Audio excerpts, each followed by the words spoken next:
दरवाजा खुला। जिसने दरवाजा खोला उसे देखकर चंद्रम हैरान रह गया। वह अपने आने की वजह भूल गया। वह उसे ही देखता रह गया। वह नींद में उठकर आई थी। आंखों में नींद की खुमारी थी। उसके ब्लाउज से उभार दिख रहे थे। साड़ी का पल्लू नीचे गिरा जा रहा था। उसका पल्लू हाथ में था। साड़ी फिसल गई। इससे उसकी नाभि दिखने लगी। उसकी पतली कमर मानो रस से भरी थी। थोड़ी देर में चंद्रम संभल गया, मगर आंखों के सामने खुली पड़ी खूबसूरती को देखे बिना कैसे छोड़ेगा। उसकी उम्र 25 साल से ऊपर थी। वह कुंवारा था। उसके दिल में गुदगुदी सी पैदा हुई। वह साड़ी का पल्लू कंधे पर डालते हुए बोली, आइए, आप अंदर आइए। इतना कहकर वह पलटकर आगे बढ़ी। पीछे से भी वह वाकई खूबसूरत थी। पीठ पूरी नंगी थी। उसकी चाल में मादकता थी जिसने चंद्रम को और लुभा दिया था। उस औरत को देखने में खोया चंद्रम बहुत मुश्किल से आकर सोफे पर बैठ गया। उसका गला सूखा जा रहा था। उसने बहुत कोशिश के बाद कहा, मैडम, यह ब्रीफकेस सेठ जी ने आपको देने को कहा है।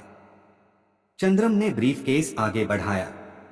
आप इसे मेज पर रख दीजिए। हाँ, आप तेज धूप में आए हैं, थोड़ा ठंडा हो जाएगा। कहते हुए वह साथ वाले कमरे में गई और कुछ देर बाद पानी की बोतल, 2 कोल्ड ड्रिंक ले आई और चंद्रम के सामने वाले सोफे पर बैठ गई। चंद्रम पानी की बोतल उठाकर सारा पानी गटागट पी गया।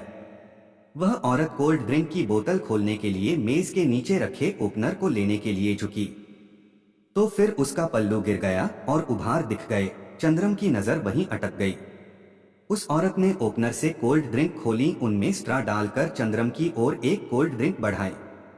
चंद्रम ने बोतल पकड़ी। उसकी उंगलियां उस औरत की नाजुक उंगलियों से छू गईं। चंद्रम को जैसे करंट सा लगा। उस औरत के जादू और मादकता ने चंद्रम को घायल कर दिया था। वह खुद को काबू में न रख सका और उस औरत यानी अपनी सेठानी से लिपट गया। इसके बाद चंद्रम का सेठ उसे रोजाना दोपहर को अपने घर ब्रीफकेस देकर भेजता था। चंद्रम मालकिन को ब्रीफकेस सौंपता और उसके साथ खुशी खुशी हमबिस्तरी करता। बाद में कुछ खा पी कर दुकान पर लौट आता। इस तरह 4 महीने बीत गए। एक दोपहर को चंद्रम ब्रीफकेस लेकर सेठ के घर आया और कॉलबेल बजाई, पर घर का दरवाजा नहीं खुला। वह घंटी बजाता रहा। 10 मिनट के बाद दरवाजा खुला। दरवाजे पर उसकी सेठानी खड़ी थी, पर एक आम घरेलू औरत जैसी, आंचल ओढ़कर, घूंघट डालकर। उसने चंद्रम को बाहर ही खड़े रखा और कहा, चंद्रम, मुझे माफ करो। हमारे संबंध बनाने की बात सेठ जी तक पहुंच गई है। वे रंगे हाथ पकड़ेंगे तो हम दोनों की जिंदगी बर्बाद हो जाएगी। हमारी भलाई अब इसी में है कि हम चुपचाप अलग हो जाएं। आज के बाद तुम कभी इस घर में मत आना। इतना कहकर सेठानी ने दरवाजा बंद कर दिया। चंद्रम मानो किसी खाई में गिर गया। वह तो यह सपना देख रहा था कि करोड़पति सेठ की तीसरी पत्नी बाहों में होगी। बूढ़े सेठ की मौत के बाद वह इस घर का मालिक बनेगा, मगर उसका सपना ताश के पत्तों के महल की तरह तेज हवा से उड़ गया। ऊपर से यह डर सता रहा था कि कहीं सेठ उसे नौकरी से तो नहीं निकाल देगा। वह दुकान की ओर चल दिया।